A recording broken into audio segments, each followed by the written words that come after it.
حضرت ابو موسیٰ اشعری رضی اللہ تعالی عنہ سے روایت ہے کہ رسول اکرم صلی اللہ تعالی علیہ وسلم نے یہ ارشاد فرمایا کہ مجھے اللہ تبارک تعالیٰ کی جانب سے دو اختیار دیے گئے، دو باتوں میں سے ایک کو پسند کرنے کا مجھے اختیار دیا گیا۔ مجھے یوں کہا گیا کہ چاہیں تو آپ آدھی امت کو جنت میں لے جائیں، چاہیں تو آپ اپنی آدھی امت کو جنت میں لے جائیں، اور چاہیں تو ہم آپ کو سفارش کا اختیار دیتے ہیں، اور جس کے لیے آپ چاہیں سفارش کر کے اس کو جنت میں لے جائیں۔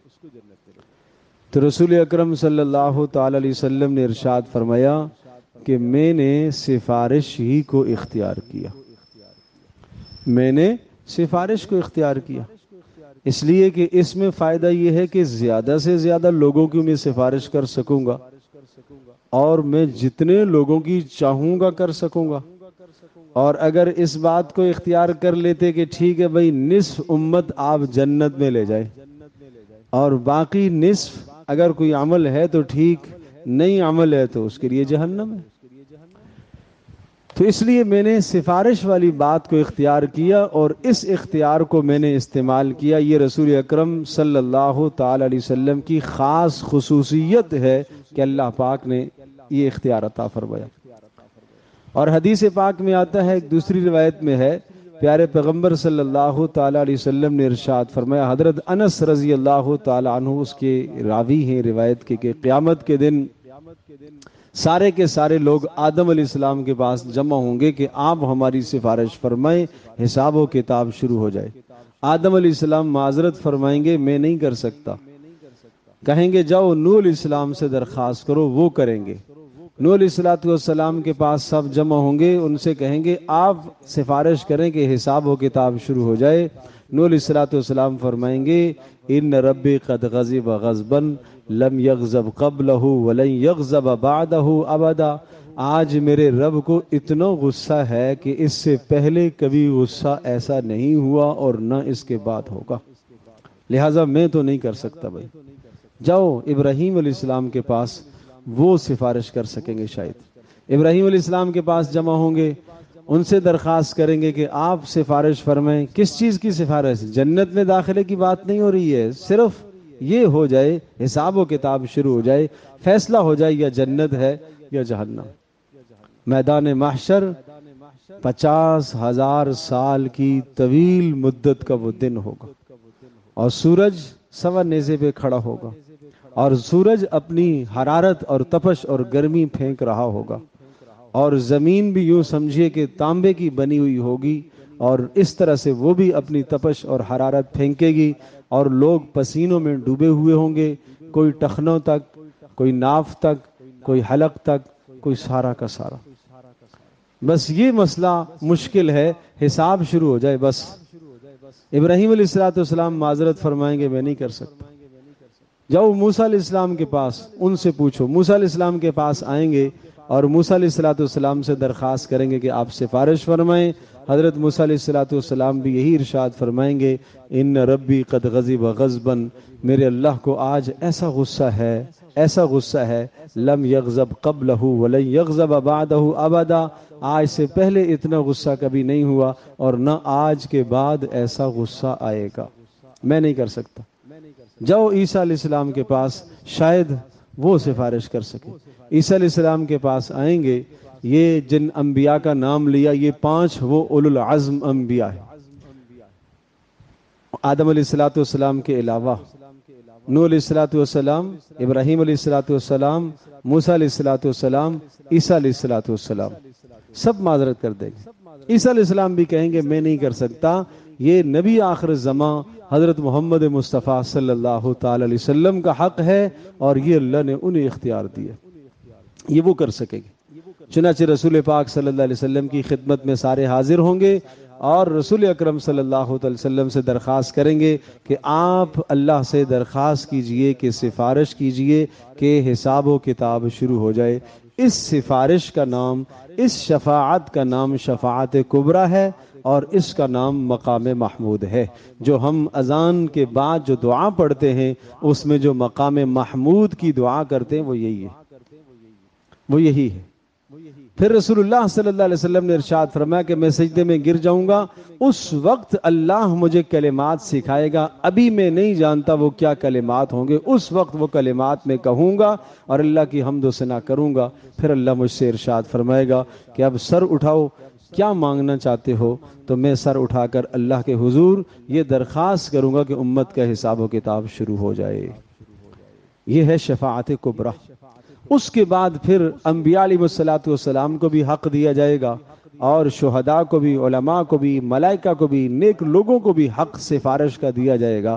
پیارے پیغمبر صلی اللہ علیہ وسلم کو سب سے بڑا سفارش کا حق یہ دیا جائے گا کہ ٹھیک ہے، دو باتیں میں سے ایک بات، یا تو آدھی امت کو جنت میں لے جائیں، اور یا یہ ہے کہ آپ جس کی چاہیں سفارش کر لیں۔ تو رسول اللہ صلی اللہ علیہ وسلم نے سفارش والی بات کو پسند فرمایا کہ میں نے سفارش والی بات کو اختیار کیا، لیکن یہ میری سفارش ہر ایک کے لیے نہیں ہوگی بھائی، یہ سفارش ہر ایک کے لیے نہیں ہوگی بھائی۔ یہ نظریہ، یہ جملہ ہم پڑھتے ہیں کہ ہم وہاں جب میدان محشر میں پکڑے جائیں گے عذاب میں تو وہ آ کے چھڑائیں گے، بھائی غلط خیال ہے، باطل نظریہ ہے، بیہودہ نظریہ ہے۔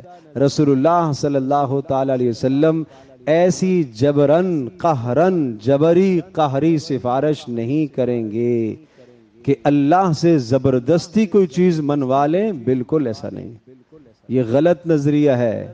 کوئی عمل نہ ہو، کوئی خیر کا کام نہ ہو اور یہ امید رکھے سفارش ہوگی، کس منہ سے؟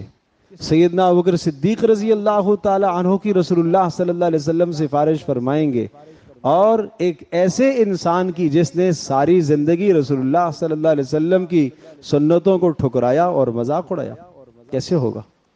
پھر عدل تو نہ ہوا، انصاف تو نہ ہوا۔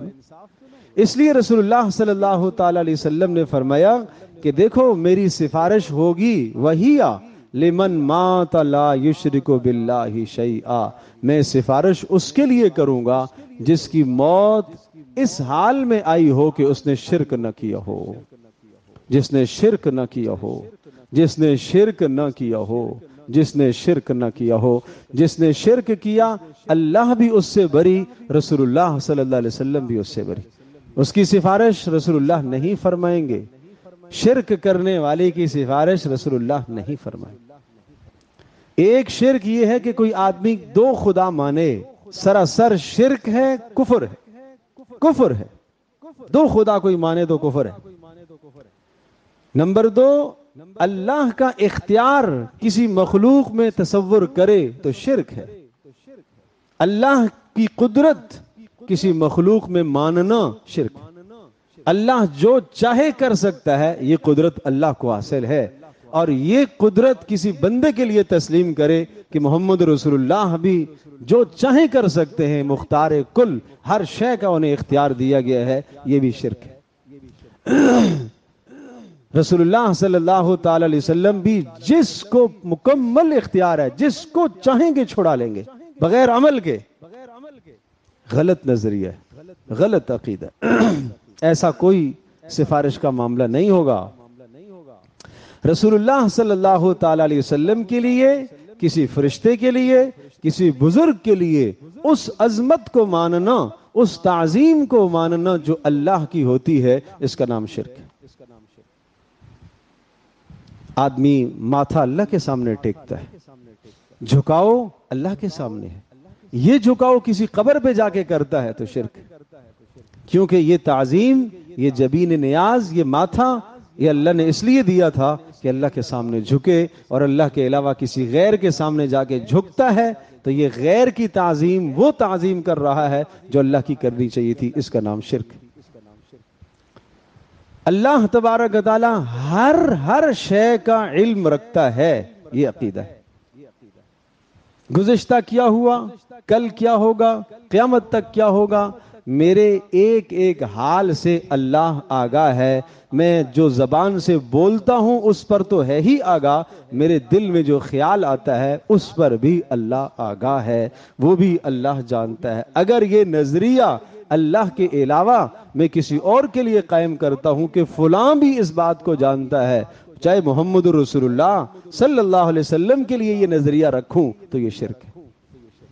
یہ شرک ہے پھر کہ آپ نے اللہ کا علم اللہ کے بندے میں مان لیا۔ تو اس لیے میرے عزیز دوستوں اور بزرگوں، جو محبت اللہ کو دینی چاہیے وہ محبت اللہ کے سوا کسی اور کو مت دو، شرک کے زمرے میں چلے جاؤ گے۔ جو خوف اللہ سے ہونا چاہیے وہ کسی اور سے مت رکھو، ورنہ شرک کے زمرے میں چلے جاؤ گے۔